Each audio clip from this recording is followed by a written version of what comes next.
21 August grenade হামলা মামলার হাইকোর্টের রায় আজ। তারেক বাবর সহ আসামিদের সাজা বহাল থাকবে কিনা সিদ্ধান্ত জানাবেন আদালত। যুক্তরাজ্যে হাসিনা ঘনিষ্ঠ সাবেক মন্ত্রী সহ ব্যবসায়ীদের বিপুল সম্পত্তির সন্ধান। আবাসন খাতে বিনিয়োগ 40 কোটি পাউন্ড, গার্ডিয়ানের প্রতিবেদন। সাবেক আইসিটি প্রতিমন্ত্রী পলকের দুর্নীতির তথ্যে বিস্মিত তদন্ত কমিটি। 22 প্রকল্পের 25,000 কোটি টাকার অর্ধেকই লোপাট। জাবালিয়া শরণার্থী শিবির সহ গাজা উপত্যকায় ইসরায়েলি হামলায় শতাধিক প্রাণহানি। যুক্তরাষ্ট্রের নিরাপত্তায় ফিলিস্তিনিদের ক্ষোভ। এবং কিংস্টন টেস্টে শুরুর ধাক্কা সামলে সাদমান শাহাদাতের 50 ঊর্ধ্ব জুটি। প্রথম দিন 3 ক্যাচ মিসে ওয়েস্ট ইন্ডিজের হতাশা। দেখছিলেন শিরোনাম সংবাদ সকালে, আপনাদের সঙ্গে আছি আমি তোয়া আফরোজ। এবার বিস্তারিত। বহুল আলোচিত 21 আগস্ট গ্রেনেড হামলার মামলার ডেথ রেফারেন্স ও আসামিদের আপিলের রায় আজ।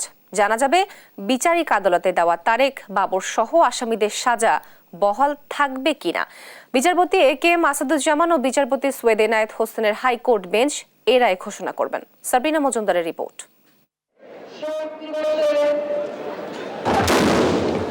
2004 সালের 21 আগস্ট বঙ্গবন্ধু এভিনিউয়ে তৎকালীন বিরোধী দলীয় নেত্রী শেখ হাসিনাকে হত্যা চেষ্টার জন্য নৃশংস গ্রেনেড হামলা করা হয়। সেখানে শেখ হাসিনা প্রাণে বেঁচে গেলেও সাবেক রাষ্ট্রপতি জিল্লুর রহমানের স্ত্রী আইভি রহমান সহ 24 জন নিহত হন।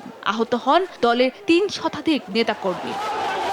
2018 সালের 10 অক্টোবর বিচারিক আদালত সাবেক স্বরাষ্ট্র প্রতিমন্ত্রী লুৎফুজ্জামান বাবর ও বিএনপি নেতা আব্দুস সালাম পিন্টু সহ 19 জনের মৃত্যুদণ্ড দেন। একই সঙ্গে বিএনপি ভারপ্রাপ্ত চেয়ারম্যান তারেক রহমান সহ 19 জনের যাবজ্জীবন কারাদণ্ড এবং 11 জনকে বিভিন্ন মামলায় অর্থদণ্ড ও কারাদণ্ডের আদেশ দেন আদালত। 5 আগস্ট দেশে প্রেক্ষাপট পরিবর্তনের পর 21 অক্টোবর এ মামলার নতুন করে শুরু হয় শুনানিতে সব পক্ষই এ মামলায় রাজনৈতিক উদ্দেশ্যের জন্য কিভাবে জঙ্গিবাদ ও বিএনপি নেতাদের নাম যোগ করা হয় তা তুলে ধরেন। পরে শুনানি শেষে 21 নভেম্বর রায়ের দিন রাখা হলেও রোববার রায়ের দিন ধার্য করেন সর্বোচ্চ আদালত। এটা যেদিন কোর্ট এটা করে আপনার আর্গুমেন্ট শুনানি শেষ করলেন, ওই দিন আমি বিভিন্নভাবে আইনের বিভিন্ন ব্যাখ্যা দিয়ে দুটো জিনিস আমরা এস্টাবলিশ করার চেষ্টা করেছি যে এই মামলার দ্বিতীয় চার্জশিট সেটা যেমনি গ্রহণযোগ্য নয়, প্রথম চার্জশিট যেটা সেখানেও এই মুফতি হান্নানকে আপনার রাজসাক্ষী হওয়ার একটা প্রস্তাব ছিল। 20 ধারা অনুযায়ী আর কোনো প্রলোভন দিয়ে যদি তার স্বীকারোক্তি নেওয়া হয়, সেই স্বীকারোক্তিটা আইনের চোখে এটা গ্রহণযোগ্য নয়। তবে এ মামলায় যাবজ্জীবন সাজা হওয়া তারেক রহমানের বিষয়ে সিনিয়র আইনজীবী SM শাহজাহান বলেন, আসামিদের সংশ্লিষ্টতার প্রমাণ পাওয়া যায়নি বলে খালাস পাবেন তারা। কোনো আসামির বিরুদ্ধে এই মামলা প্রমাণিত হয়নি। তারেক জিয়া সাহেব এবং আপনার কাজী কায়কোবাদ অন্যান্য যারা এই মামলায় আপিল করেননি, আপনার নন অ্যাপিলিং অ্যাকিউজড যারা আছেন, যাদের আপিল নাই বা কোনো 561A মতে কোনো প্রেয়ার কোর্টের সামনে নাই, সেক্ষেত্রে ওই যদি সমস্ত আসামিরা খালাস কোর্ট মনে করেন যে না মামলা কারো বিরুদ্ধে প্রমাণিত হয় নাই, সেক্ষেত্রে এই নন অ্যাপিলিং অ্যাকিউজড হিসাবে ওনারাও সেই বেনিফিটটা পেতে পারেন। আওয়ামী লীগ শাসনামলে রাজনৈতিক উদ্দেশ্য হাসিলের জন্যই বিরোধী দলকে এ মামলায় জড়ানো হয়েছিল বলে জানান আইনজীবীরা। সাবরিনা মজুমদার, দেশ টিভি, ঢাকা। 21 আগস্ট গ্রেনেড হামলার মামলার আপিল ও ডেথ রেফারেন্সের রায় আজ। এ নিয়ে বিস্তারিত জানাতে হাইকোর্ট থেকে যুক্ত হচ্ছেন সহকর্মী সাবরিনা মজুমদার। সাবরিনা, কখন রায় দেওয়া হবে আর বিচারিক আদালতে দেওয়া তারেক বাবর সহ আসামিদের সাজা বহাল থাকবে কিনা জানাবেন আমাদের দর্শকদের।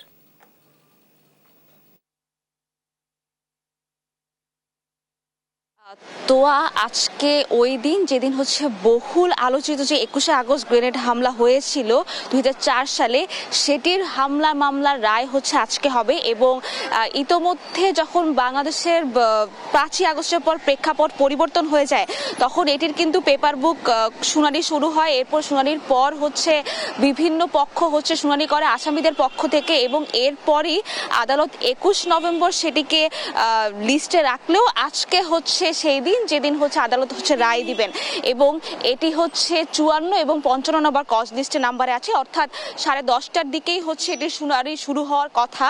এবং বিচারপতি A.K.M. আসাদুজ্জামান এবং সৈয়দ এনাউত হোসেনের হাইকোর্ট বেঞ্চ এটি হচ্ছে রায় ঘোষণা দিবেন। তবে আমি যেটি বলতে চাচ্ছি সেটি হচ্ছে যে আমরা তো এই 2 দিনের শুনানিতে হচ্ছে ছিলাম, সেই শুনানিতে কিন্তু আসামি পক্ষদের আইনজীবীদের একটাই কথা, সেটি হচ্ছে যে বিএনপি নেতারা এবং হচ্ছে জামাতের যে কর্মীদের এখানে নাম যুক্ত হয়েছে, অর্থাৎ 2018 সালের 10 অক্টোবর যে 19 জনকে সাবেক স্বরাষ্ট্র প্রতিমন্ত্রী লুৎফুজ্জামান বাবর এবং আব্দুল সালাম পিন্টু সহ যে 19 জনের বিরুদ্ধে হচ্ছে মৃত্যুদণ্ড, এবং বিএনপির ভারপ্রাপ্ত চেয়ারম্যান তারেক রহমানও এখানে ছিলেন, যিনি হচ্ছেন যাবজ্জীবন কারাদণ্ড শাস্তি পেয়েছিলেন, এবং সেই সাথে 11 জনকে অর্থদণ্ড এবং মানদণ্ডের বিভিন্ন আদেশে হচ্ছে আদালত আদেশ দেয়। এবং এই যে 5ই আগস্ট যে প্রেক্ষাপট পরিবর্তন হওয়ার পর কিন্তু অনেক ইস্যু উঠে আসে, যেমন সংবিধান ইস্যু, এবং সেই সাথে এই গ্রেনেড হামলাও ইস্যুটাও এই জন্য উঠে আসে।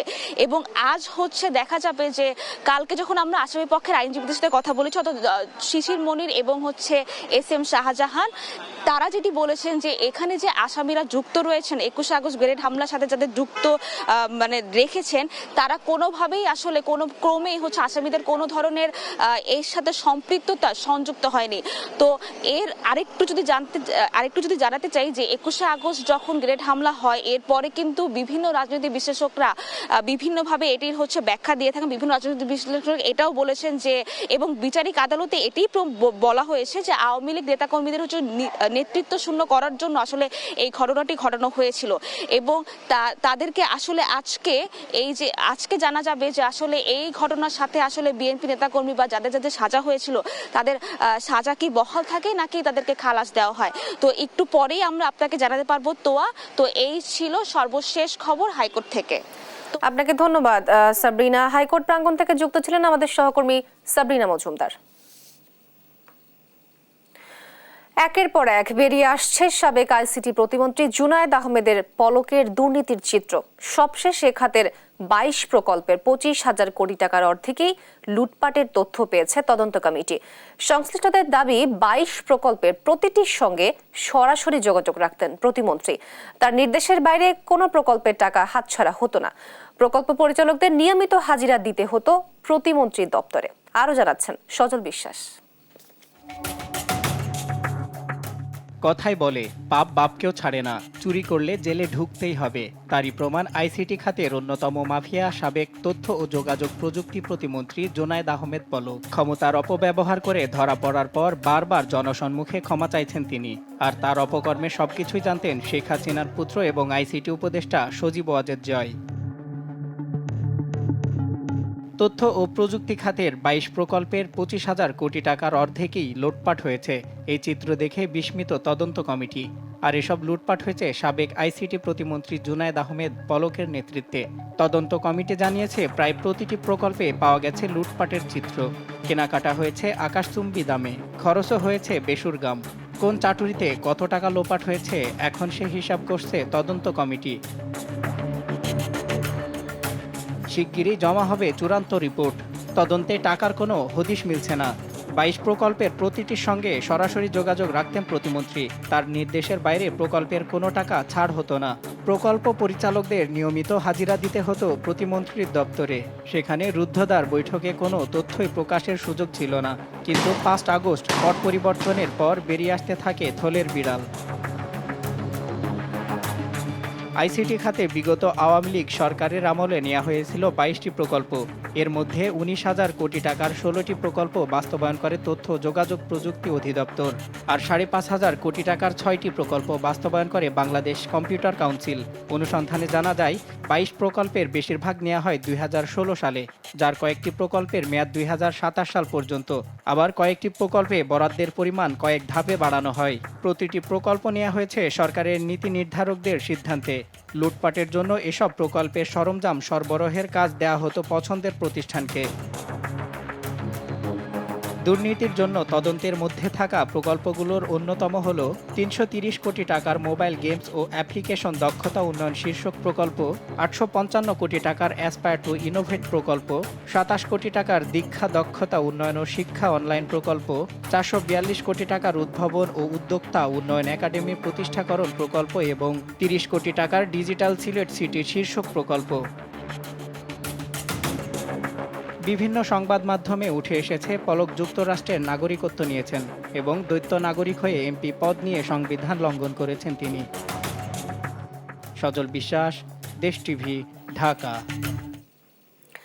চুয়াডাঙ্গা পৌর এলাকার ব্যবসায়ীদের ট্রেড লাইসেন্সের ফি জমা পড়েনি সরকারি কোষাগারে।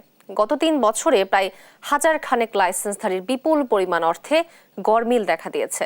৩ বছরের ফি বকেয়া পড়ে আছে অনেকের। অপসারিত পরিষদের যোগ সাজেশে সরকারি টাকা নিজেদের পকেটস্থ করা হয়েছে। অভিযোগের পর বিষয়টি নিয়ে নড়েচড়ে বসেছে প্রশাসন। সুষ্ঠু তদন্তের মাধ্যমে অভিযুক্তদের শাস্তির আওতায় আনার আশ্বাস তাদের। চুয়াডাঙ্গা থেকে খায়রুজ্জামান সেতুর তথ্যচিত্রে ডেস্ক রিপোর্ট। চুয়াডাঙ্গা পৌর এলাকায় ট্রেড লাইসেন্স ফি দিতে হয় প্রকারভেদে ৫০০ থেকে ২০,০০০ টাকা পর্যন্ত। নিবন্ধন ও হালনাগাদের মাধ্যমে মোটা অঙ্কের আয় হয় পৌরসভার। তবে চুয়াডাঙ্গা পৌরসভায় ট্রেড লাইসেন্সের কোটি টাকা লুটপাটের অভিযোগ তুলেছেন ব্যবসায়ীরা। প্রতি বছর নিবন্ধন ফি দিলেও তা জমা হয়নি কোষাগারে। কাগজে কলমে এখনও তাদের ২ থেকে ৩ বছরের ফি বকেয়া দেখানো হচ্ছে। স্বয়ং পৌর কর্তৃপক্ষের এমন জালিয়াতির শিকার প্রায় ১,০০০ ব্যবসায়ী। জি, আমি ট্রেড লাইসেন্স টাকা আমি জমা দিচ্ছি ২১, ২২, 23, ২৪। এর ২৫-এ গিয়ে আমি জমা দিতে গিয়ে দেখছি আমার ৩ বছর ট্রেড লাইসেন্স টাকা আমার বাকি আছে। পৌরসভায় আমার করে দিয়েছিল, এটা টাকা জমাই হয়নি, এটা সবকিছু সিল স্বাক্ষর সব নকল করে মেরে দিয়েছে। অনুসন্ধান বলছে প্রতি বছর ব্যবসায়ীদের জমা দেওয়া টাকার অর্ধেকেরই কোনো হদিস নেই। ভুয়া সিল ও জাল রসিদের মাধ্যমে পৌর কর্মকর্তা ও জনপ্রতিনিধিরা কৌশলে হাতিয়ে নিয়েছে কোটি টাকা। এই সিলটা দেখাইছে এবং এই স্বাক্ষরটা দেখিয়েছে, বলছে যে এটা টাকাটা হচ্ছে ব্যাংকে জমা করে নিয়ে উনি নিজে স্বাক্ষর করে টাকাটা আত্মসাৎ করে দেয়। অথচ পৌরসভায় লাইসেন্স টাকা জমা হবে না, এটা খুব দুঃখজনক।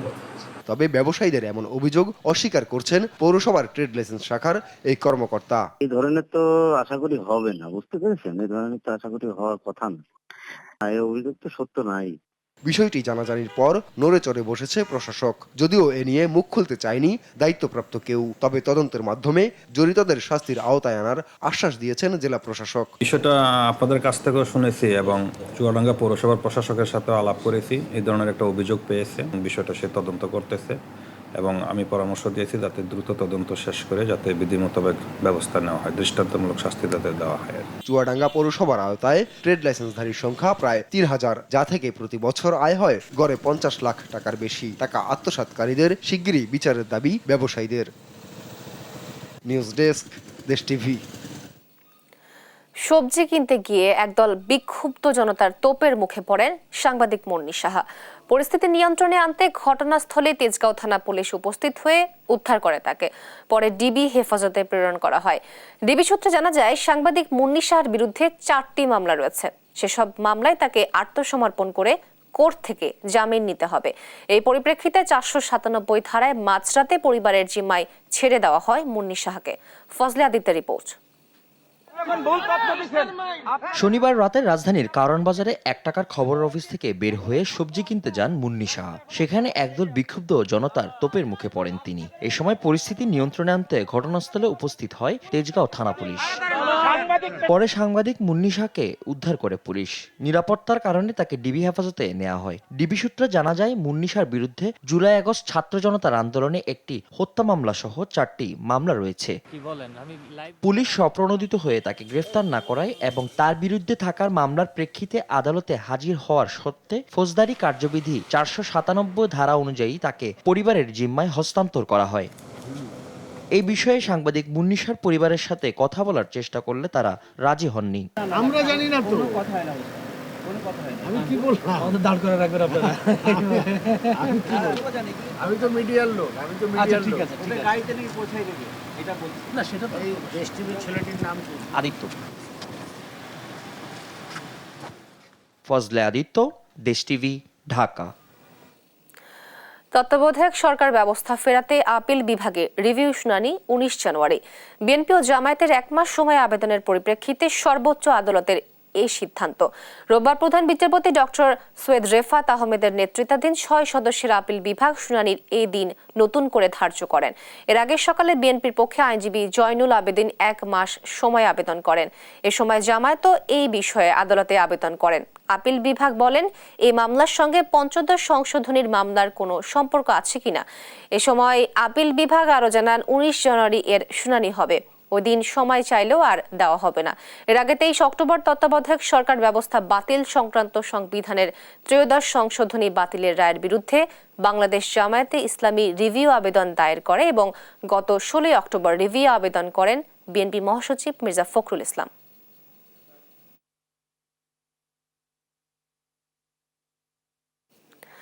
শেখ হাসিনা পালিয়ে যাওয়ার পর তার সরকারের সাবেক মন্ত্রী ও ব্যবসায়ীদের বেরিয়ে আসছে থলের বিড়াল। শুধু যুক্তরাজ্যেই 40 কোটি পাউন্ড বা 6,000 কোটি টাকার সম্পদের অনুসন্ধান মিলেছে, বিশেষ করে আবাসন খাতে। এ তালিকায় আছেন হাসিনার ঘনিষ্ঠ সালমান এফ রহমান, বসুন্ধরা গ্রুপের আকবর সোবহান ও সাবেক ভূমিমন্ত্রী সাইফুজ্জামানের মতো ব্যক্তিরা। এ নিয়ে শনিবার দ্য গার্ডিয়ানের প্রতিবেদনে এসেছে, বাংলাদেশ থেকে পাচার করা অর্থেই কেনা হয় এসব সম্পত্তি। বিস্তারিত লুৎফর কবিরের রিপোর্টে। শেখ হাসিনার নেতৃত্বে আওয়ামী লীগ সরকার শাসন করেছে টানা 15 বছর। এই সময়ে মন্ত্রিসভার সদস্যদের পাশাপাশি এমপি ও দলের নেতাকর্মীরা অবৈধ উপায়ে দুহাত ভরে হাতিয়ে নিয়েছে কারি কারি অর্থ। ব্যাংক থেকে শুরু করে এমন কোনো খাত নেই যেখানে হয়নি লুটপাট। যেসব অর্থ নামে বেনামে অবৈধভাবে পাচার হয়েছে যুক্তরাজ্যের পাশাপাশি বিভিন্ন দেশে। আবাসন খাতে বিনিয়োগ করা 40 কোটি পাউন্ড বা 6,000 কোটি টাকার সম্পত্তির সন্ধান মেলেছে যুক্তরাজ্যে। যেসব অর্থ পাচার হয়েছিল তা দিয়েই কেনা হয়েছে বলে শনিবার এক প্রতিবেদনে সামনে এনেছে যুক্তরাজ্য ভিত্তিক সংবাদ মাধ্যম দ্য গার্ডিয়ান। অবজারভার ও বার্লিন ভিত্তিক দুর্নীতি বিরোধী প্রতিষ্ঠান ট্রান্সপারেন্সি ইন্টারন্যাশনালের যৌথ অনুসন্ধানে এ চাঞ্চল্যকর তথ্য উঠে এসেছে। তালিকায় যাদের নাম আছে তারা হচ্ছেন শেখ হাসিনা ঘনিষ্ঠ ও সাবেক বেসরকারি শিল্প ও বিনিয়োগ বিষয়ক উপদেষ্টা সালমান এফ রহমান, বসুন্ধরা গ্রুপের চেয়ারম্যান আহমেদ আকবর সোবহান, সাবেক ভূমিমন্ত্রী সাইফুজ্জামান চৌধুরী এবং নাসা গ্রুপের চেয়ারম্যান নজরুল ইসলাম মজুমদার সহ আরও কয়েকজন। প্রতিবেদনে এসেছে যুক্তরাজ্যে রয়েছে তাদের প্রায় 350টির সম্পত্তি। এর মধ্যে সালমান এফ রহমান পরিবারের সদস্যদের লন্ডনের মেফেয়ার এলাকায় গ্রোসভেনর স্কোয়ারে 7টি বিলাসবহুল অ্যাপার্টমেন্টের মালিকানা বা অংশীদারিত্ব রয়েছে, যার বেশিরভাগই অফশোর কোম্পানির মাধ্যমে ক্রয় করা। 2022-এর দিকে 2 কোটি 67 লাখের বেশি পাউন্ডে একটি অ্যাপার্টমেন্ট কেনেন সালমানের ছেলে আহমেদ শায়ান রহমান। সাবেক ভূমিমন্ত্রী সাইফুজ্জামান চৌধুরীর পাহাড় সম সম্পত্তি নিয়ে অনেক দিন ধরেই চলছে আলোচনা। গার্ডিয়ানের এই প্রতিবেদনে এসেছে, আওয়ামী সরকারের এই সাবেক মন্ত্রী ও তার পরিবারের আছে 300টিরই বেশি বাড়ি, যার মূল্য আনুমানিক 16 কোটি পাউন্ড। সম্প্রতি তার সম্পত্তি নিয়ে দ্য মিনিস্টার্স মিলিয়ন্স শিরোনামে অনুসন্ধানী প্রতিবেদন সামনে আনে আল জাজিরা, যা নিয়ে শুরু হয় হইচই। বসুন্ধরা গ্রুপের চেয়ারম্যান আহমেদ আকবর সোবহানের পরিবারের সদস্যদেরও সম্পত্তির সন্ধান মেলেছে যুক্তরাজ্যে। সারে এলাকায় 1 কোটি 30 লাখ পাউন্ডে অফশোর কোম্পানির মাধ্যমে কেনা হয় সম্পত্তি। এদিকে নাসা গ্রুপের চেয়ারম্যান নজরুল ইসলাম মজুমদারেরও খোঁজ মেলেছে অঢেল সম্পত্তির। লন্ডনের কেনসিংটনে তিনি ও তার পরিবারের সদস্যদের 3 কোটি 80 লাখ পাউন্ডের 5টি সম্পত্তি রয়েছে বলে উঠে এসেছে এই প্রতিবেদনে। তবে যুক্তরাজ্যে বাংলাদেশি রাজনীতিবিদ ও ব্যবসায়ী মালিকানাধীন সম্পত্তি পর্যবেক্ষকদের পাওয়া তথ্যের চেয়ে অনেক বেশি হতে পারে বলে বলছে প্রতিবেদনটি। লুৎফর কবির, নিউজ ডেস্ক, দেশ টিভি। আবহাওয়া পরিবর্তনজনিত কারণে কুষ্টিয়ার হাসপাতালগুলোতে হঠাৎই বেড়েছে ঠান্ডাজনিত শিশু রোগীর সংখ্যা। প্রতিদিনই গড়ে ভর্তি হচ্ছে অর্ধশত শিশু। বিছসজ্জার বিপরীতে কুষ্টিয়া জেনারেল হাসপাতালে চিকিৎসা নিচ্ছে প্রায় 2 শতাধিক ঠান্ডাজনিত আক্রান্ত শিশু। ফলে ওয়ার্ড ছাড়িয়ে চিকিৎসা চলছে মেঝেতে। উঠেছে ঠিকমতো চিকিৎসা সেবা না পাওয়ারও অভিযোগ। ইরফান রানার ক্যামেরায় নাহিদ হাসান তিতাসের রিপোর্ট। কুষ্টিয়ার 250 শয্যা বিশিষ্ট জেনারেল হাসপাতাল। এখানে শিশু শয্যার সংখ্যা রয়েছে মাত্র 20টি। তবে হঠাৎই আবহাওয়া পরিবর্তনজনিত কারণে উদ্বেগজনক হারে এখানে বেড়েছে ঠান্ডাজনিত শিশু রোগীর সংখ্যা। জ্বর, সর্দি, কাশি, নিউমোনিয়া, ডায়রিয়া সহ নানা রোগে আক্রান্ত হয়ে গড়ে হাসপাতালে ভর্তি হচ্ছে অর্ধশত শিশু। শুধু কুষ্টিয়া নয়, আশপাশের জেলা থেকেও আসছে অনেকেই। ফলে 20 শয্যার বিপরীতে এ হাসপাতালে বর্তমানে চিকিৎসা নিচ্ছে প্রায় 2 শতাধিক ঠান্ডাজনিত আক্রান্ত শিশু। ওয়ার্ড ছাড়িয়ে চিকিৎসা চলছে মেঝে ও বারান্দাতেও। যখন বেশি সমস্যা হয় আমরা এখানে ডাক্তারের কাছে নিয়ে আসি, তো সে আমাদেরকে বলে যে বাচ্চার এখন যে কন্ডিশন তাতে ভর্তি করলে বেটার হবে। ওই ডাক্তার দেখানি পরে বললো যে কুষ্টিয়ায় ভর্তি হন গা। কুষ্টিয়ায় আসি আজ 4 দিন আসি, এখন বাচ্চা মোটামুটি সুস্থর পথে আসছে। এমন পরিস্থিতিতে চাপ বেড়েছে হাসপাতালের চিকিৎসা সেবার উপর। শয্যা সংকটে অনেকেই ঠাঁই নিতে বাধ্য হয়েছে ওয়ার্ডের মেঝে ও বারান্দায়। ফলে ঠিকমতো চিকিৎসা সেবা পাচ্ছে না রোগীরা। ট্রিটমেন্ট ভালোভাবে হয়েছে না, বেড পাইছি না, ও ডাক্তার সেরকম আসে না, মেলা রোগী ভর্তি আছে, বেড নাই। ডাক্তার হচ্ছে দিনে খালি একবারই আসছে সকাল 10টার সময়, আর সারাদিন আসছে না।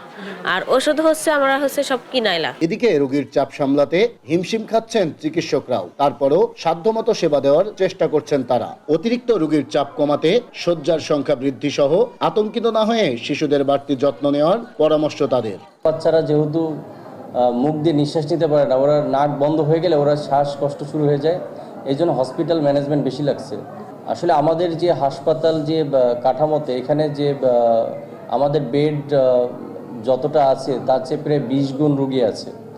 আমাদের স্টাফ মিলে, হসপিটাল প্রশাসন মিলে আমরা চেষ্টা করছি সর্বোচ্চ সার্ভিস দেওয়ার। আমাদের ধারণ ক্ষমতা 4 গুণ বেশি রোগীদেরকে আমরা সেবা দিয়ে যাচ্ছি, সেহেতু সব রোগীকে আমরা তাদের কাঙ্ক্ষিত সেবা দিতে পারছি না। এ নিয়ে আমাদের সেবা কর্মীদের এবং সেবা গ্রহীতাদের মধ্যে একটু অসন্তুষ্টি আছে। বর্তমানে এই হাসপাতালে 20 শয্যার বিপরীতে ভর্তি রয়েছে প্রায় 2 শতাধিক শিশু। এছাড়াও গত 2 সপ্তাহে চিকিৎসা নিয়ে বাড়ি ফিরে যাওয়া শিশুর সংখ্যা প্রায় 6 শতাধিক। নাহিদ হাসান তিতাস, দেশ টিভি, কুষ্টিয়া। শীত আসার সঙ্গে সঙ্গে বাড়ছে রোগবালাই, হাসপাতালে বেড়েছে ঠান্ডাজনিত শিশু রোগী। এ নিয়ে আরো জানাতে সহকর্মী নাহিদ হাসান তিতাস যুক্ত হচ্ছেন। আমরা সরাসরি চলে যাব তার কাছে। তিতাস, হাসপাতালের রোগীর সংখ্যা কেমন দেখছেন, আর রোগীরা ঠিকমতো সেবা পাচ্ছে কিনা জানাবেন। তো আসলে আপনি যেমনটি বলছিলেন যে আবহাওয়াজনিত কারণে কিন্তু হঠাৎই কুষ্টিয়ার যে হাসপাতালগুলো রয়েছে সেখানে কিন্তু ঠান্ডাজনিত শিশু রোগীর সংখ্যা কিন্তু বেড়েছে। প্রতিদিনই 1/2 শতাধিক রোগী কিন্তু এখানে ভর্তি হচ্ছে, যার কারণে হসপিটালের যে চাপ সেটি কিন্তু সামলানো যাচ্ছে না। অর্থাৎ 20 শয্যার বিপরীতে বর্তমানে হসপিটালে শিশু রোগীর সংখ্যা রয়েছে 200-রও অধিক, যার কারণে যারা এখানে রোগীর স্বজনরা রয়েছে তারা কিন্তু এক প্রকার অভিযোগ করেই বলছেন যে আসলে তারা তেমন কোনো চিকিৎসা পাচ্ছেন না, কারণ তারা বেড পাচ্ছেন না। আমি রয়েছি কুষ্টিয়া জেনারেল হাসপাতালের শিশু ওয়ার্ডে। আমি এই ওয়ার্ডের যদি একটু চিত্র আপনাকে দেখাই, যেমন এখানে কিন্তু ওয়ার্ড ছাড়িয়ে গেছে, বেড ছাড়িয়ে গেছে, ছাড়িয়ে কিন্তু যে বারান্দায় সেখানে কিন্তু শিশুরা চিকিৎসা নিচ্ছে। কারণ আপনি জানেন যে এই যে কুষ্টিয়া জেনারেল হাসপাতাল এখানে কিন্তু 20টি শয্যা রয়েছে শিশুদের জন্য, কিন্তু সেখানে এখন পর্যন্ত বর্তমানে রোগী ভর্তি রয়েছে প্রায় 200 জন, যার কারণে কিন্তু যারা চিকিৎসক রয়েছে তারাও কিন্তু হিমশিম খাচ্ছে চিকিৎসা সেবা দিতে। তারা চেষ্টা করে যাচ্ছে সাধ্যমতো, তারপরে কিন্তু হচ্ছে না। এ বিষয়ে যারা রোগীর স্বজনরা রয়েছে আমি তাদের সাথে কথা বলেছি। স্বজনদের কিন্তু অভিযোগ রয়েছে যে তারা প্রায় 3-4 দিন ধরে এখানে রয়েছেন, কিন্তু তারা কোনো ধরনের শয্যা পাননি। ফলে কিন্তু এখন ঠান্ডা পড়ছে, বারান্দায় এবং মেঝেতে কিন্তু তাদের চিকিৎসা নিতে হচ্ছে, তার কারণে অসুবিধা হচ্ছে। তবে এ বিষয়ে যারা এখানকার কর্তব্যরত চিকিৎসক রয়েছে আমি তাদের সাথে কথা বলেছি। চিকিৎসকরা যেটি আমাদের জানাচ্ছেন যে আসলে তাদের এখানে করার কিছু নেই, কারণ এখানে শয্যা সংখ্যা মাত্র 20টির বিপরীতে কিন্তু প্রায় 200 জন শিশু এখানে ভর্তি রয়েছে, তার কারণে কিন্তু তারা চিকিৎসা সেবা দিতে হিমশিম খাচ্ছে। তারা একটি দাবি করছেন যে যদি শয্যা সংখ্যা বাড়ানো যায় তবেই কিন্তু তারা সুষ্ঠুভাবে চিকিৎসা দিতে পারবে, তাছাড়া দেয়া যাবে না। সর্বশেষে এতটুকুই বলা যায় যে এই যে ঠান্ডা পড়ার কারণে কিন্তু হঠাৎই হসপিটালগুলোতে নিউমোনিয়া, ডায়রিয়া, ঠান্ডা, কাশি এই ধরনের শিশু রোগীর সংখ্যা কিন্তু কুষ্টিয়া জেনারেল হাসপাতালে বেড়েছে, যার কারণে কিন্তু ওয়ার্ড ছাড়িয়ে বারান্দায় চিকিৎসা নিচ্ছে যারা শিশু রোগী রয়েছে তারা। সর্বশেষ আমি এতটুকুই বলতে পারি যে এই যে কুষ্টিয়া জেনারেল হাসপাতালে 20 শয্যার বিপরীতে কিন্তু এখানে প্রায় 200-র অধিক শিশু এখন পর্যন্ত চিকিৎসা নিচ্ছে, এবং গত 2 সপ্তাহ যাবৎ কিন্তু 600-র অধিক শিশু এখন পর্যন্ত চিকিৎসা নিয়ে বাড়ি ফিরেছেন। এই ছিল কুষ্টিয়া থেকে আমার কাছে সর্বশেষ খবর। তো আপনাকে ধন্যবাদ তিতাস। কুষ্টিয়া থেকে যুক্ত ছিলেন সহকর্মী নাহিদ হাসান তিতাস। প্রকৃতির রূপ বদলে দুয়ারে কড়া নাড়ছে শীত। মৌলভীবাজারে সন্ধ্যা নামতেই বদলে যাচ্ছে তাপমাত্রা। শীত নিবারণে গরম কাপড় অসহায় সহায়, তাই মধ্যবিত্ত ও নিম্নবিত্তরা ভিড় জমিয়েছেন পুরাতন কাপড়ের দোকানে। মৌলভীবাজার প্রতিনিধি স্থলে এলাহি কুটিয়ের তথ্যচিত্রে ডেস্ক রিপোর্ট। দেশ জুড়ে শুরু হয়েছে শীতের আমেজ। এরই মধ্যে উত্তর পূর্বাঞ্চলের জেলা মৌলভীবাজারের শ্রীমঙ্গলে রেকর্ড করা হয় সর্বনিম্ন তাপমাত্রা। শীতের দাপট বাড়ার সঙ্গে সঙ্গে বাড়ছে গরম কাপড়ের চাহিদা।